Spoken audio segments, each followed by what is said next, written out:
What is directory service? A directory service is a database from storing and maintaining information about user and resources. Directory service are often referred to as directories, user stores, identity stores, or LDAP directory, and they store information such as username, password, user preference, information about device, and more.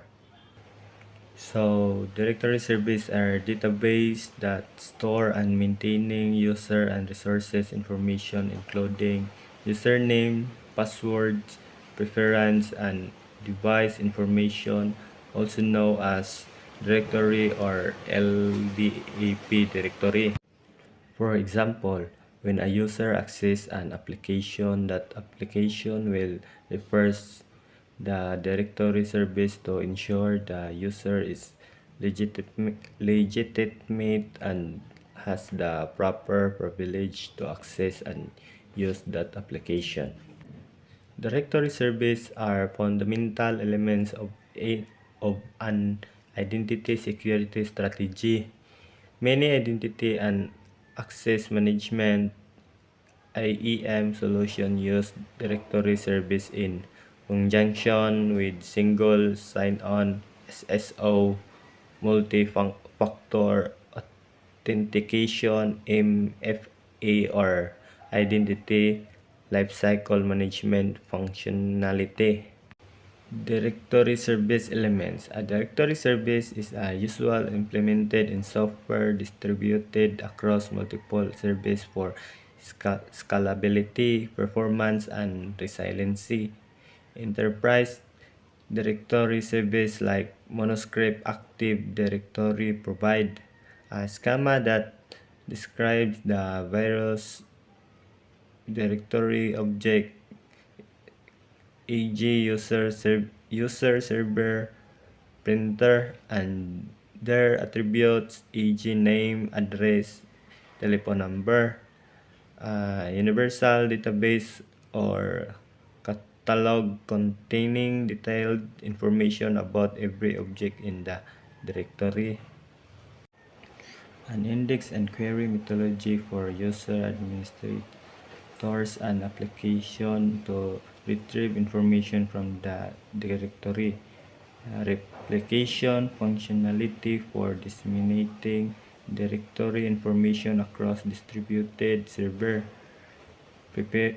pairing functionality for federating directory service across different enterprises and namespaces. Directory service in the cloud era. Microsoft Active Directory is by far the most widely adopted directory service in the business world. Active Directory was conceived to maintain information about traditional interface, IT implementation, and race boundaries in a traditional IT environment.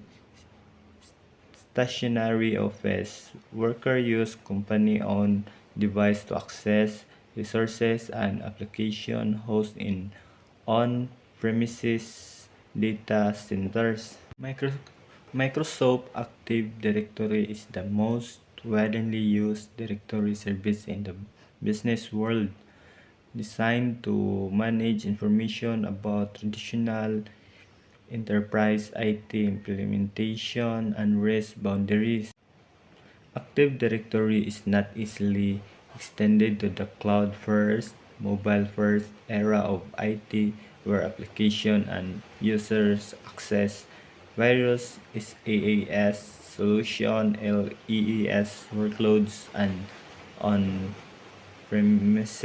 application from various locations and devices.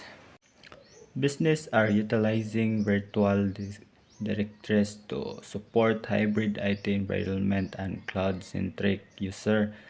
These directories aggregate and normalize information from on-premises premises and cloud-based directories in real time, providing a common framework, scalability, and extensibility, and securely managing less privileged access. Virtual directories enable enterprises pairing, federation, and single sign-on across application and services, supporting modern and traditional authentication protocols like SAML, OpenID, Connect, and OAuth.